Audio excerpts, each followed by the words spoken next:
Stay tuned for Truckers Life Radio, coming up next on tncradio.live.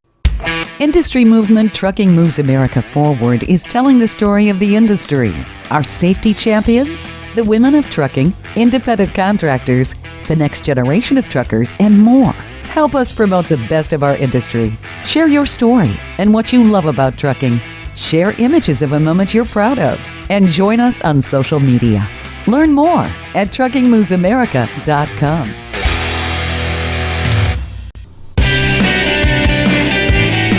Hello and welcome to tncradio.live. This is Truckers Life Radio. And now here's your host, Ron Frazier.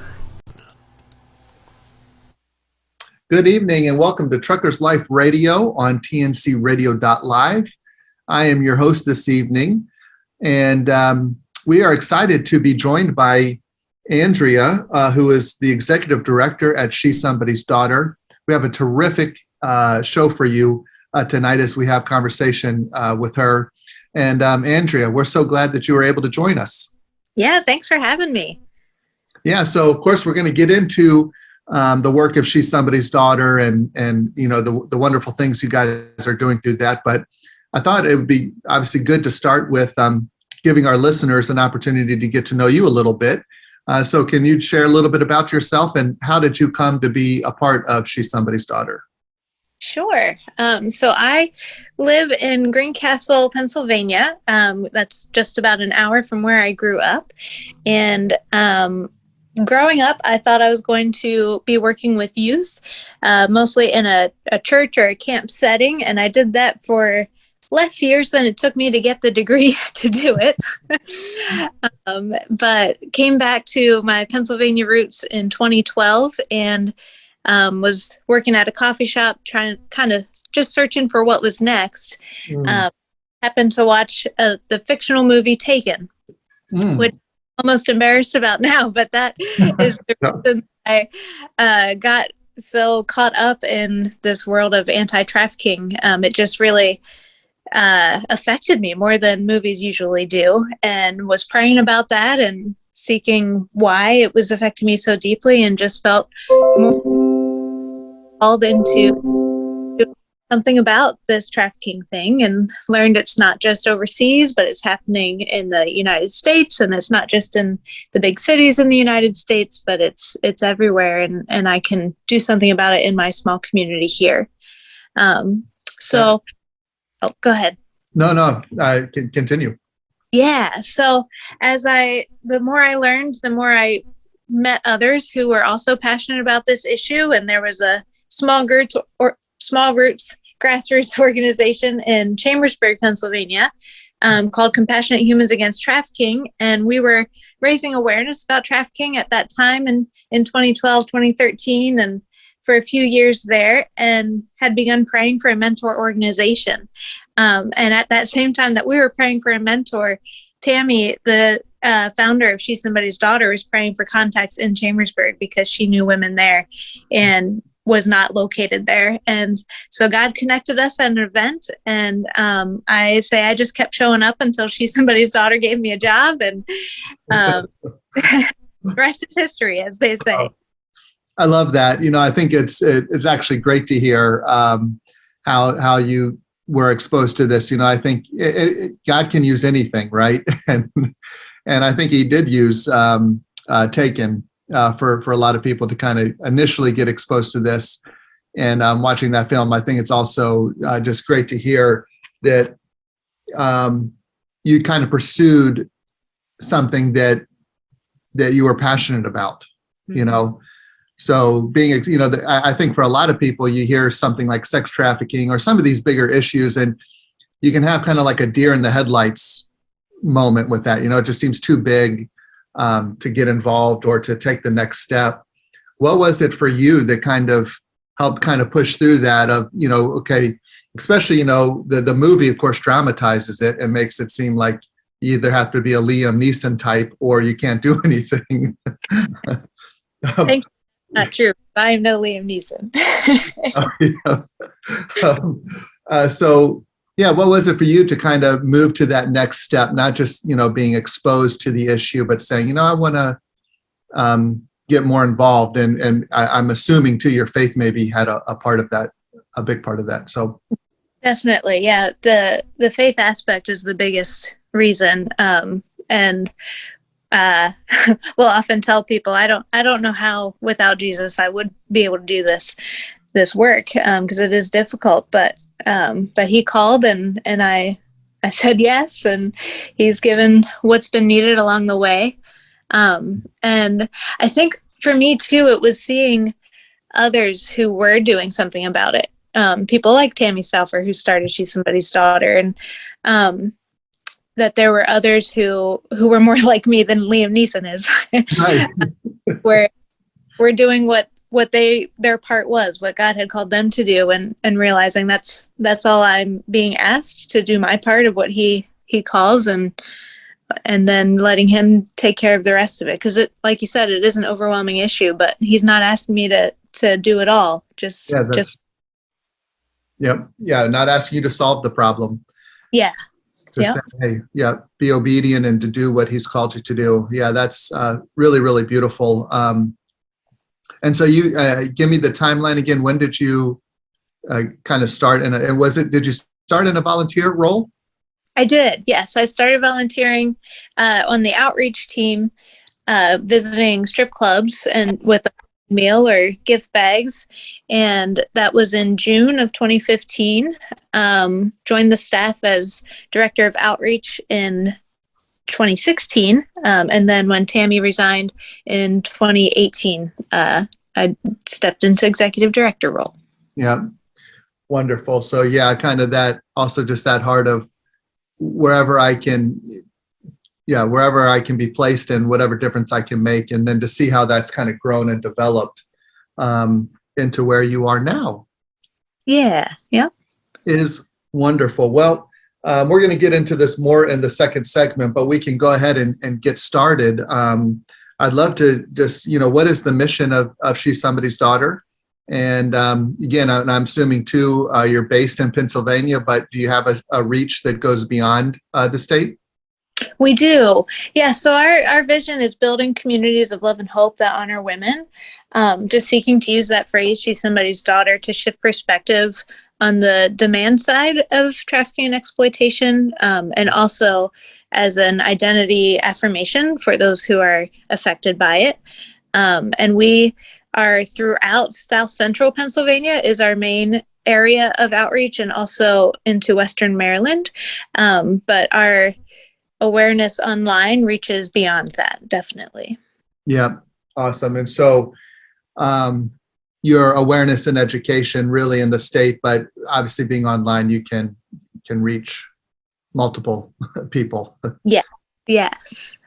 That's great. Tell me more about, and what was that phrase again? You said building communities of love and hope. Yes. That honor women. Yes.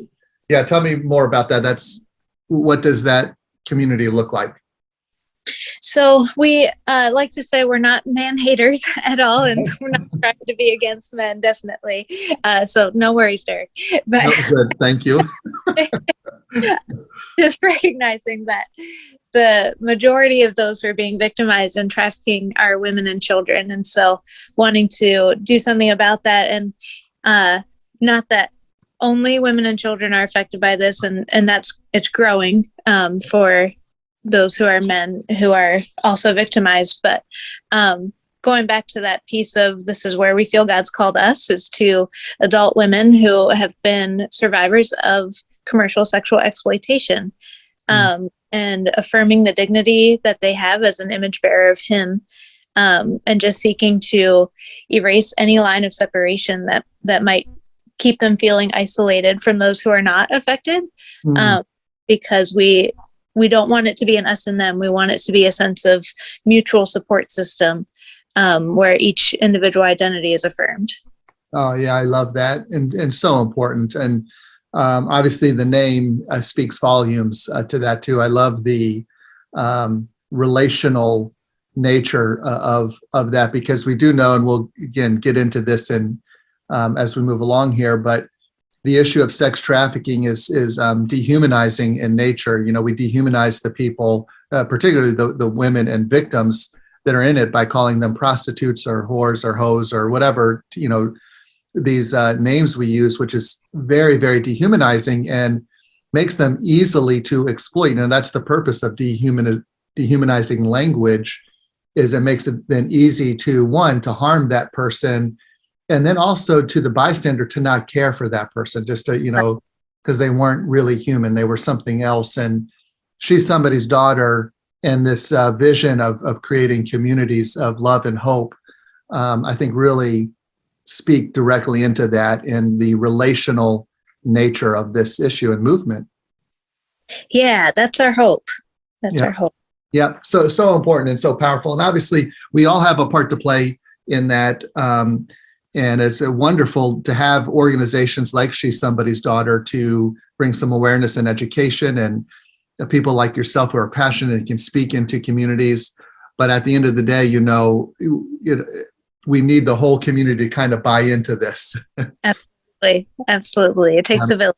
Takes a village, yeah, men and women. And there's things, which again is also brings some hope to our listeners and to anyone in this, that just as your testimony showed, we all have a part we can play. We don't need to be Liam Neeson to fight this issue, but you can start very humbly and easily just by, hey, what's happening in my area? What are some things I can support? Can I volunteer? Are there little things I can do? And we all can, make a difference by doing that. Absolutely. So we need to take a short break here. But when we come back, we are going to continue our conversation with Andrea. And Andrea, I'm excited to learn, again, a little bit more about She's Somebody's Daughter and some of the programs and services that you offer, so we can educate our listeners, too, about ways they can get involved in the work that you're doing. So when we come back, we will continue this conversation. Join Shelley Johnson and Kathy Tuccaro every Tuesday at 7 p.m. Central Time for Women Road Warriors on your driver navigation station, tncradio.live. You're listening to Truckers Life Radio on tncradio.live.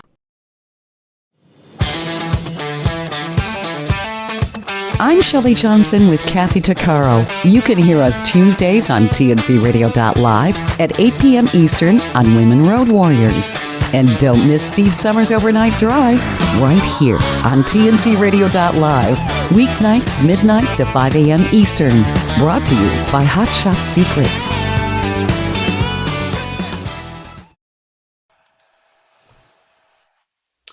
Welcome back to Truckers Life Radio. I am your host, Eric Thompson, and I'm being joined this evening with Andrea, who is with She's Somebody's Daughter.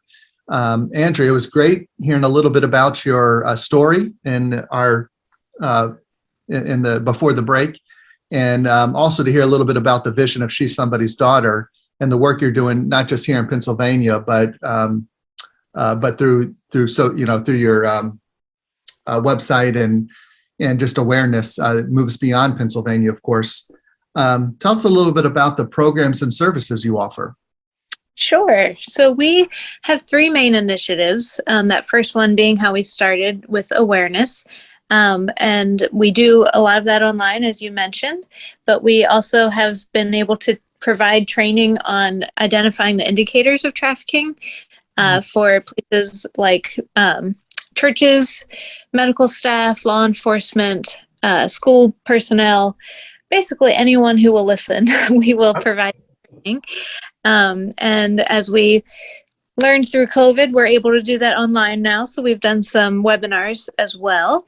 And really just focusing on helping people move beyond the taken picture of what trafficking is to the reality of what it looks like in our communities. And that's just been a blessing to see the needle in our communities move from, well, trafficking's not happening here, right? Just like I thought at the beginning, to beginning to refer those who are affected by it to organizations like She's Somebody's Daughter. So it's been great to see awareness grow. Yep.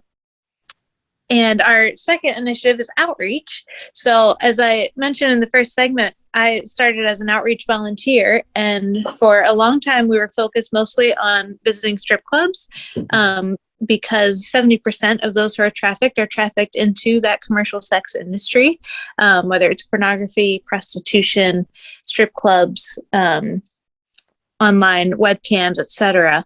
Yep.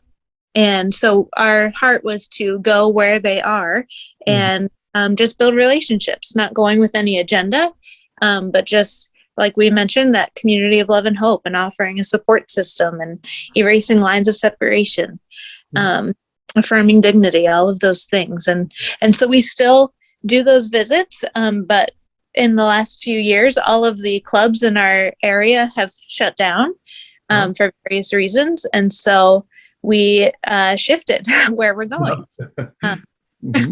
So we're now visiting massage businesses that may be illicit massage businesses. We're setting up at hotels and motels where people are vulnerable or exploitation might be taking place. We are also reaching out online. We started using a software called Freedom Signal to be able to send outreach texts to those who are being advertised online.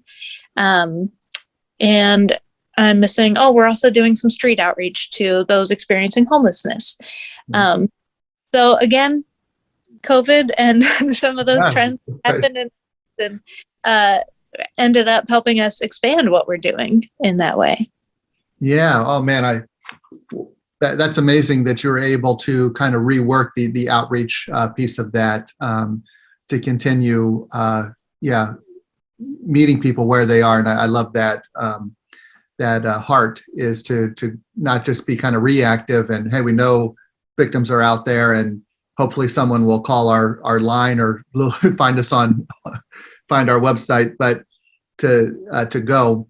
When you started doing that in your early days volunteering, what were some things that kind of surprised you? I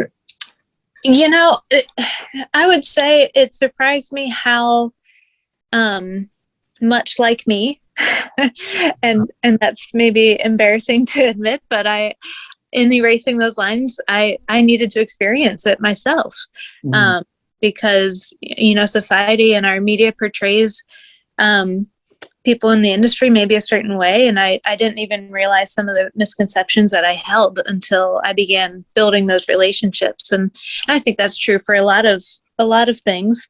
But as I built those relationships and realized, okay, we've had some of the same struggles, and it might look differently, but we can relate on this, and I can learn from you as you learn from me, and we'll walk with each other towards our goals. And that was a wonderful surprise. Yeah. In doing that, obviously you started, you obviously just articulated that your outreach has had to change as far as where you're going.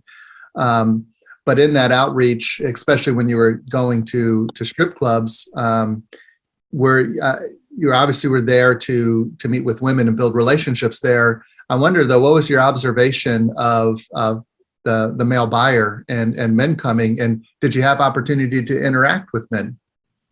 We did have some, yes. It depended on the location where we were, but there were definitely occasions, and I would say my heart changed there as well, because I used to have a certain idea of why men would go to these places. And I'll never forget one night, a male customer had come in and sat down at the same table with some of the women who were working where we were sitting. And one of the girls asked him, well, how are you today? And he just almost broke down and said, I'm not good. And realizing that there's needs that people are searching to be met. Yes. And that's on both sides. And so wanting to help create opportunities for those needs to be met in safer ways. And that actually led to another part of our outreach that's newer. We call it Meet the Demand, where we try to create safe spaces for men to connect and address some of these sexual addictions that might come from needs not being met. And so just to address that side too, because we're all image bearers and call out the true identity of people. Yeah. Yeah, that's wonderful. seeing the humanity in all people. And that's something that, again, for our listeners who haven't been in those environments or haven't thought about it too long, and maybe being, again, influenced the other way, where we've just given into more of the dehumanizing nature of this issue and nature, is to see that, on both sides, people are trying to meet needs in their life, as you said. And sometimes we do that as human beings. We can easily do that in ways that are harmful to ourselves or to other people. Right. And sex trafficking and prostitution and the consumer sex industry is oftentimes one of those unhealthy ways that people are trying to meet needs and take care of themselves. And I love that you had this experience of, because going there and building relationships with these people could see, again, some of the stereotypes being broken down and being able to, again, see the humanity in people is really powerful. Yeah. So love that you guys are doing the outreach. And there's so many more questions I could ask in that direction. But before that, I do want to get to the awareness and education piece, the community awareness. And you mentioned that you've been able to see some progress, which, having been involved in this issue myself, I agree with you. I think there has been a lot of progress, but I know that there's still a lot of work to be done in awareness and education and community building. And I'm wondering if there are places you want to get into that you're struggling to get into, or that you're just not having as the kind of success you'd like to see in certain groups. We are looking to be able to get more into schools, into classrooms.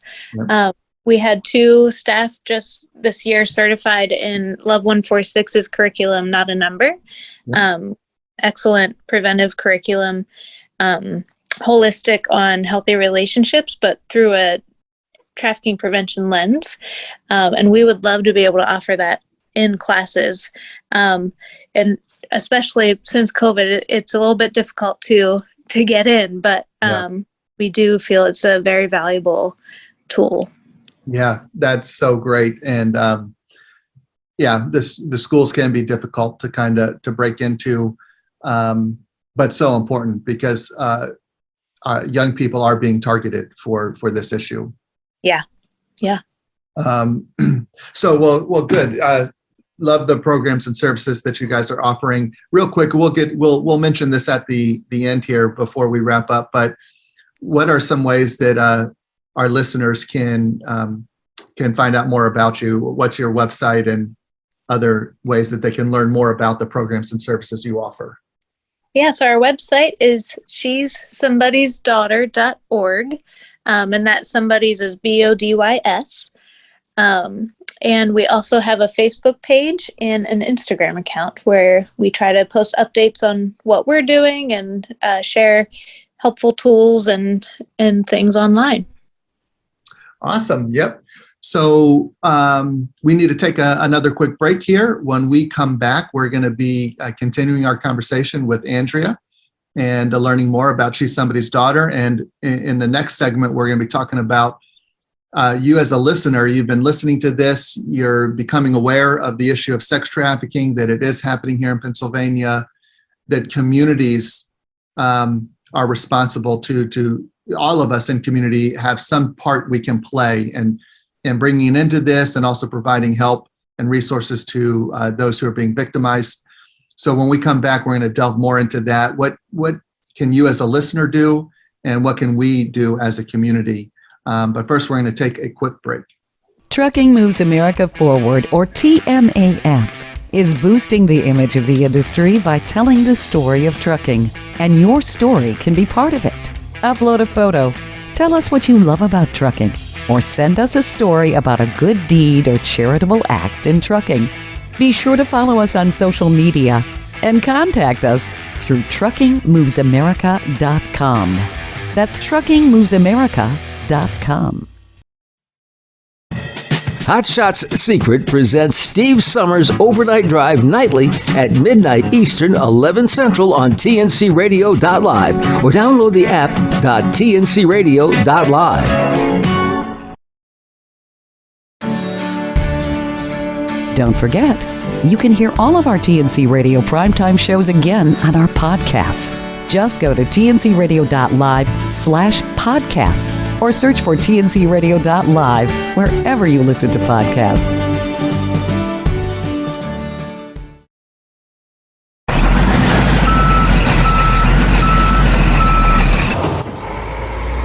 tncradio.live, your commercial driver navigation station.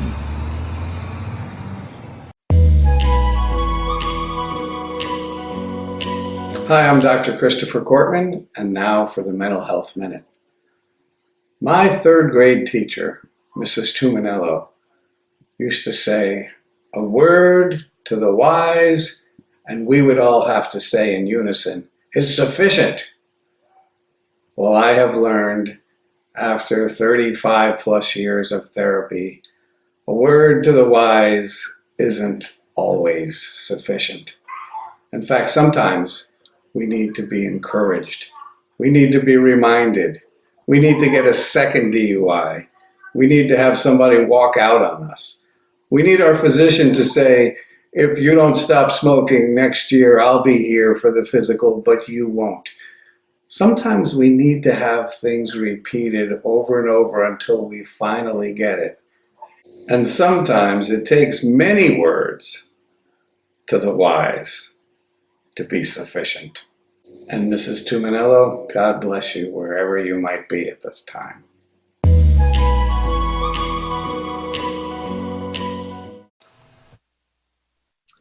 Hey, we're back here with Truckers Life Radio, and I'm your host, Eric Thompson. We've been having an amazing conversation with Andrea, who is the executive director of She's Somebody's Daughter, and learning more about the issue of sex trafficking and the way that this impacts people here in the state of Pennsylvania and across the country and world, and as well as some of the amazing services that She's Somebody's Daughter offers. We were talking in this last before we went to break, Andrea, about the outreach part of your organization and meeting people where they are, meeting victims. And we know, again, that the name She's Somebody's Daughter is really powerful because it humanizes people that we can oftentimes dehumanize in our culture and society.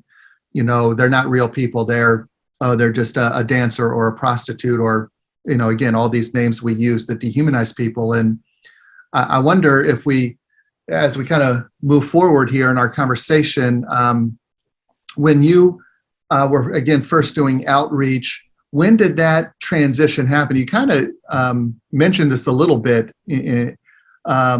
that there was kind of a switch that you made in your heart and mind that you kind of needed to be converted as well, from seeing people, you know, just seeing the humanity in people.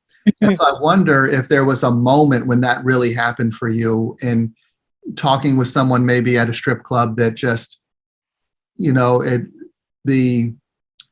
where you just really saw the humanity in the people, and then how did that affect you? Yeah, I think that happened my very first visit night. It's a night I'll never forget. And meeting several women who were working in a club, and hearing one who'd been in that industry for quite some time share how she just felt stuck, that she didn't want to be doing it anymore, but she didn't see any other options for, providing for herself. And in that moment, because I'd mentioned I was working at a coffee shop and looking for what was next, and I was feeling somewhat stuck myself in a very different situation. And I'm not trying to compare to the trauma she was in, but just being able to relate so easily to that feeling, and realizing, oh, like this is a lack of options here.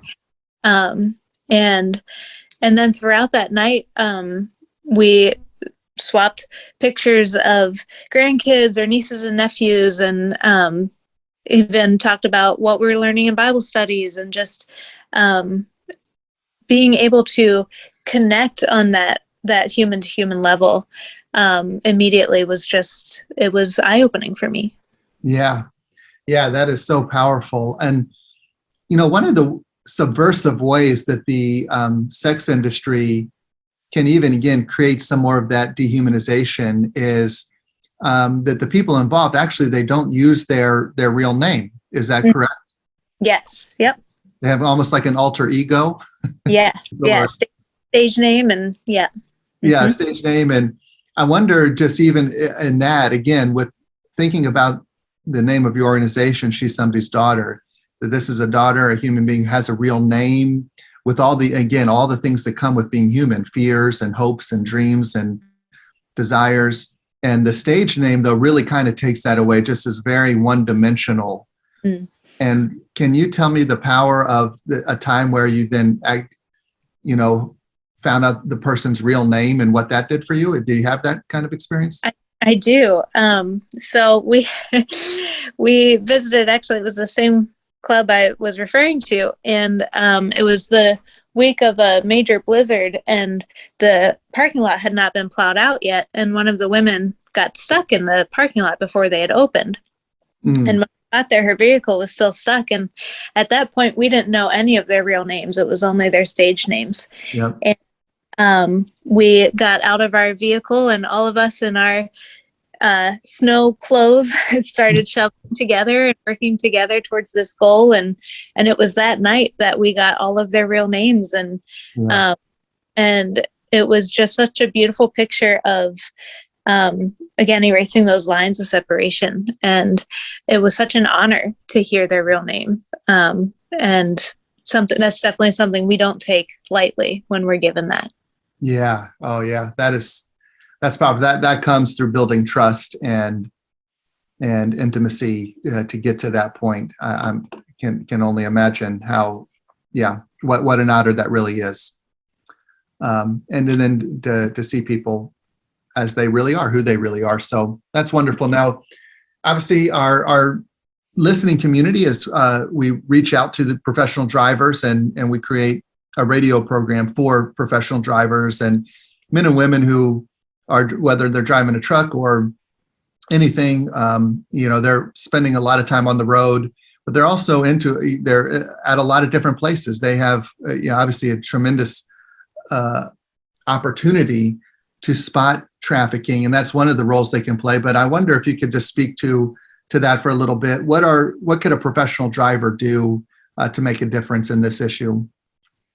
Yeah, several things come to mind for that specific population, because like you said, it is a unique reach. And so the biggest thing is learning those indicators. As you and I shared earlier, there's definitely growing awareness. But what I often say now, our job isn't human trafficking is happening, but this is what it looks like. Because it is portrayed so small dimensionally in and so becoming familiar with that, whether it's through websites like ours or Polaris Project has great resources, the Blue Campaign has a lot of great resources, so that you're able to spot those who don't look like victims, but are being affected by this. And then another thing is maybe even getting some of those free resources from the Blue Campaign and posting them at the stops that you make, putting them up in restrooms or bulletin boards, and just making the helplines available. Yeah, those free resources are posters, stickers, that kind of thing? Yes. Yep. And they would help people then identify if, kind of the risk factors of victims, but they also have the 1-800, the hotline number, correct?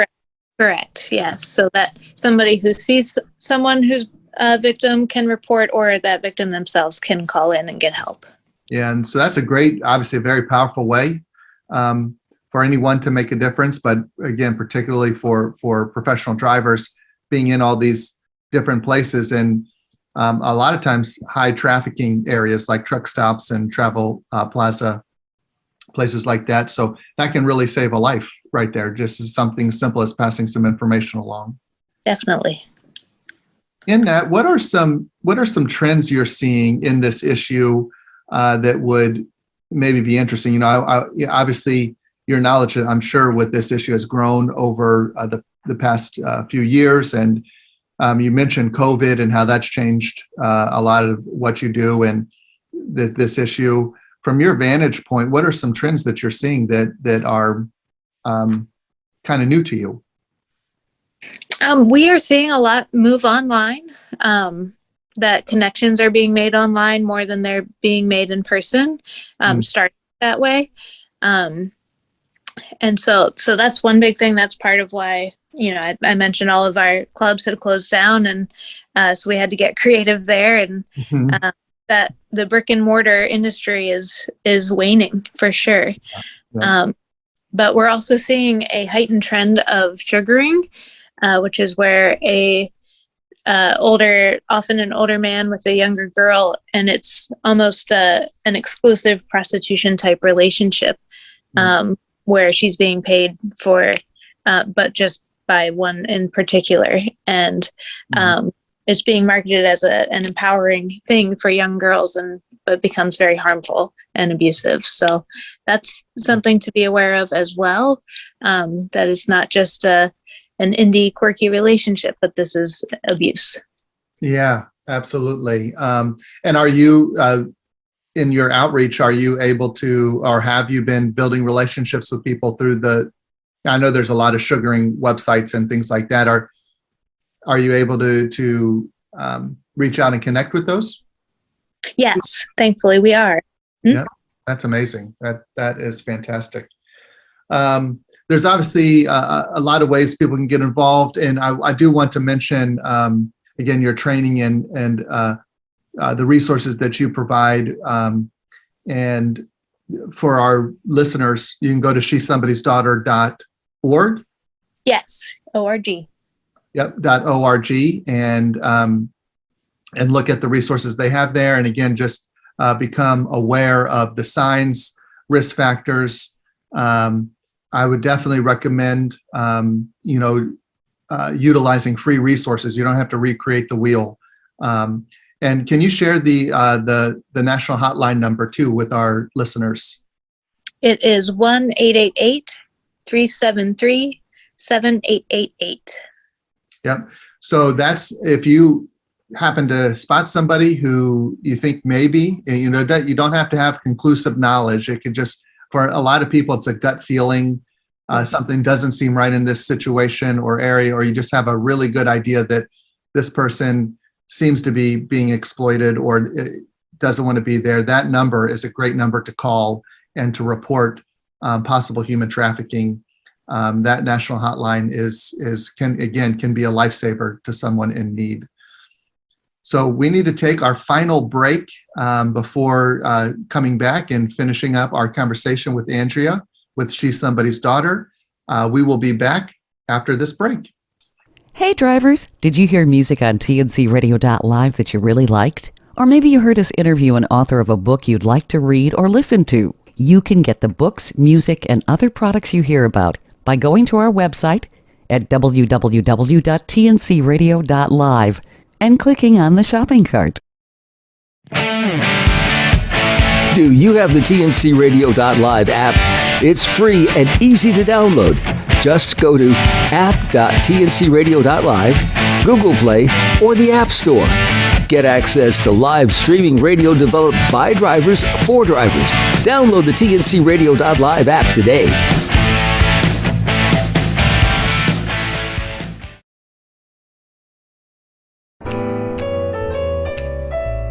I'm Hope Savara. Join us on tncradio.live at 7 p.m. Eastern with Building Strong Minds with your host, Dr. Christopher Cortman.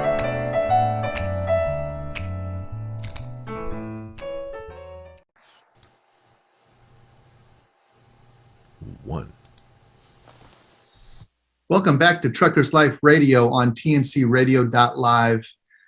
My name is Derek Thompson, and I am your host, and we are wrapping up a conversation that we are having with Andrea, who is the executive director with She's Somebody's Daughter.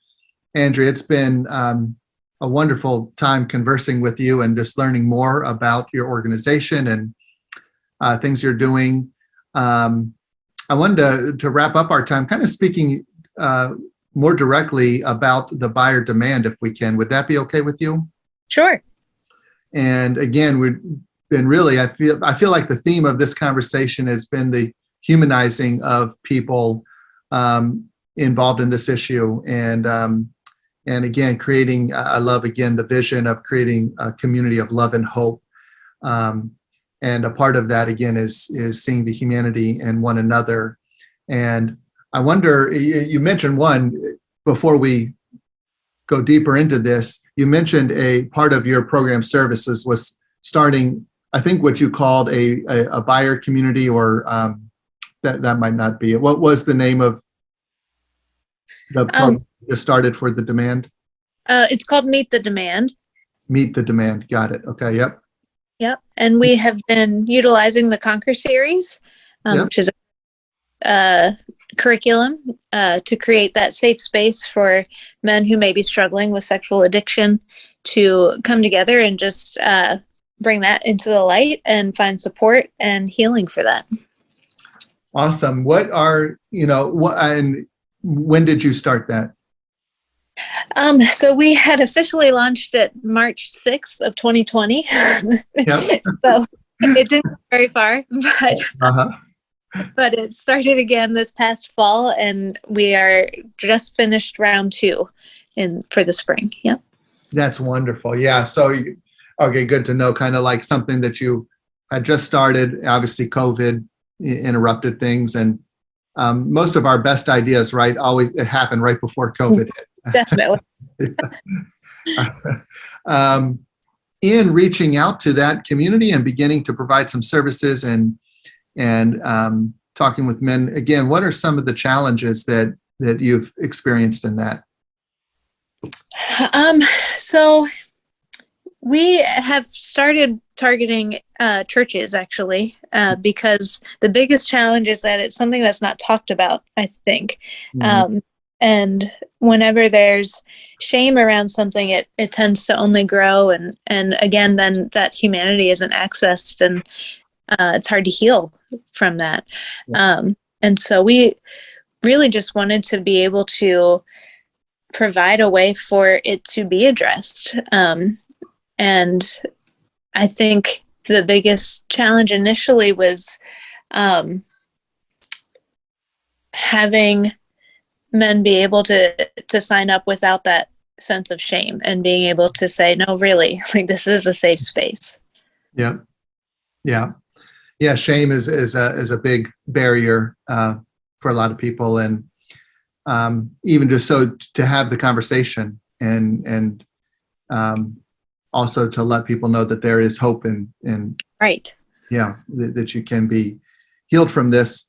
Having seen kind of both, being in an environment where you're seeing both men and women coming. We talked about people coming, hoping to solve some kind of problem or issue in their life and turning to something that can be destructive. So knowing that a lot of men are showing up to strip clubs, for example, or going online, looking for different experiences like that, what would you want men to know who are interested in going down that path, or looking to, or are going, hoping to solve a problem in their life? What would you want them to know? Oh, that is a false sense of hope and relationship and connection, but that there is real available for you. Yeah, that's powerful. Yeah. I think a part of that too is to know that, part of that, the I don't know, call it the fake or the I don't know what word I'm looking for there, Andrea, but the fake is, again, that even the experience we talked, you mentioned in the previous, before we went to a break last time, that the women aren't given a real name. It's a stage name. The whole situation is set up to kind of be fantasy. This isn't real. It's not real people with it. It's this.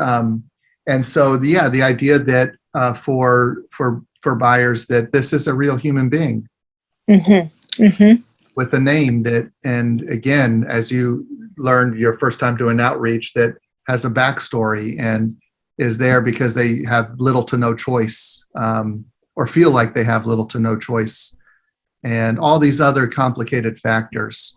Right. That can, influence that decision. What would having been in this now, how long have you been the executive? I think you said 2015, correct? I've been involved since 2015, executive director since 2018. Yeah. Okay, and involved for 7 years. As you look to the future, what are some things what are your hopes and desires for this issue, and kind of where you're headed with She's Somebody's Daughter?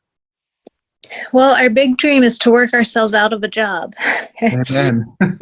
Yeah. And then that's part of why we are entering that more of a preventive curriculum phase. But we are also dreaming with survivors. We held our first survivor forum last year to begin elevating those voices and learning from those who have been impacted by not only the issue, but also our programs, and to be able to better serve from their perspective. And that's been a wonderful gift to hear. And that's part of why we started going to the different places of outreach, is because we were told from survivors, this is where you should be. Yeah. So, yeah. So want to continue that. Yeah. Yeah. I'm sorry. Say that last part again. Sorry. Wanting to continue that and have that opportunity. And I would love to see survivors in our jobs. Yeah. Amen. Yeah, that's great. Well, I love that. This is an issue where if you're in it and you're full time, you're hoping to work yourself out of a job. That is well said. And see people get healed and whole, and to see this issue become, something that's a part of our past and not a part of our future anymore. Definitely. Yep. So tell us one more time, and I know we've shared the website. Are there any other ways, and please share that again so our listeners know where to go, where they can learn more about you, but are there also any other ways they can connect with you? You can mention your social media pages as well again. Yeah, absolutely. Our website is she'ssomebodiesdaughter.org. And we can also be found on Facebook and Instagram. And we would love to connect and answer any questions you may have. And if you're local to us, get you plugged in and connect you with others in your area if you're not local to us. Yep. Amen. So there's a lot of different ways that you can get involved. I love the awareness and education that you guys offer. And if you're a male or even a female driver, or you're connected with the church, bringing the Concord series to your church, you can work with She's Somebody's Daughter to do that. And then also, if you're connected to a school or education institution, that prevention education is so important. And love that you're doing that, Andrea, with the Love 146 curriculum. That's a great way to have an influence as well. If you're connected with school, or if your child goes to a school, it's good just to let your educators know that, hey, we want this prevention education in our class. This is valuable information, and just kind of help open doors that way. We would love that. Yes, that's what it's all about. So, Andrea, it's been wonderful having this conversation with you. I always feel like these interviews go way too fast. Well, thank you. Yeah, go ahead. Thank you for having me. Yes, this has been great.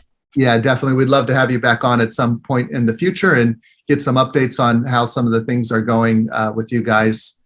In the meantime, we will be back next week with Truckers Life Radio on tncradio.live.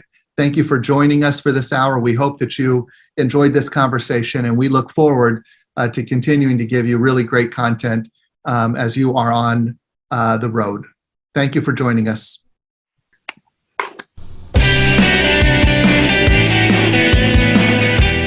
I hope you enjoyed the show. Let us hear from you. Send email to truckerslife@tncradio.live. Stay tuned.